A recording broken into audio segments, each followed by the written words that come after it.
کبھی ہم نے یہ سوچا ہے کہ وہ باپ جو ہے اس کا بھی کبھی دل چاہتا ہوگا کہ میرا بھی نام لیا جائے, میری بھی قربانیوں کا ذکر کیا جائے, مجھے بھی کسی اچھے لمحے میں یاد کیا جائے. کوئی یہ تو بتائے کہ وہ درخت جو سب کی دھوپ برداشت کرتا ہے اپنے بچوں کو, اپنی بیوی کو چھاؤں دینے کے لیے, جب اس کو دھوپ لگتی ہے تو اس کو کہاں کی چھاؤں چاہیے ہوتی ہے. کبھی ہم نے یہ پوچھا ہے کہ ابا جب تمہارے جوتے گھستے ہیں اور تمہیں مما لے کر جاتی ہیں کہ آؤ آپ کو نئے جوتے لے کر دوں, آپ آتے ہوئے بچوں کے لے آتے ہیں. کبھی اس سے آپ نے پوچھا ہے کہ جب آپ بیمار ہوتے ہیں اور آپ سے کہا جاتا ہے دوائی لے لو, آپ کہتے ہیں نہیں پہلے بچے کی فیس جمع کروا دیتے ہیں. کبھی اس سے پوچھا ہے کہ جب عید پہ کہا جاتا ہے کہ آپ نے نیا سوٹ سلوانا ہے, آپ کے لیے آیا تھا وہ لے لیں, تو کہتے ہیں میرے بڑے بیٹے کو دے دو. اور جب بڑی عید پہ کہا جاتا ہے دوسرا سوٹ آپ کو سلوا دیں, تو کہتے ہیں میرے چھوٹے بچے کو دے دو.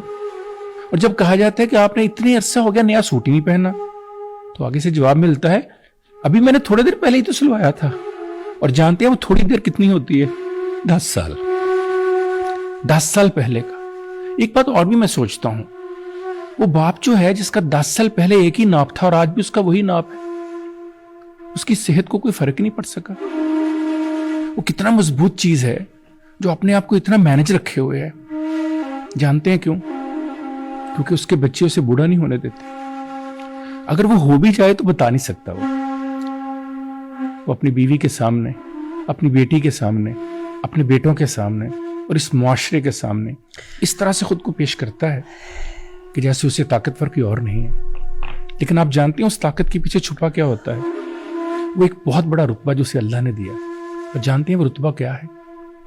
جب اللہ نے کہا کہ جنت ماں کے قدموں تلے ہے, تو جانتے ہیں اس جنت کا پہنچنے کے لیے دروازہ بھی ہوتا ہے. اور جو 7 دروازوں میں سے سب سے بڑا مرکزی دروازہ ہے وہ باپ کے نام پہ کھلنا ہے.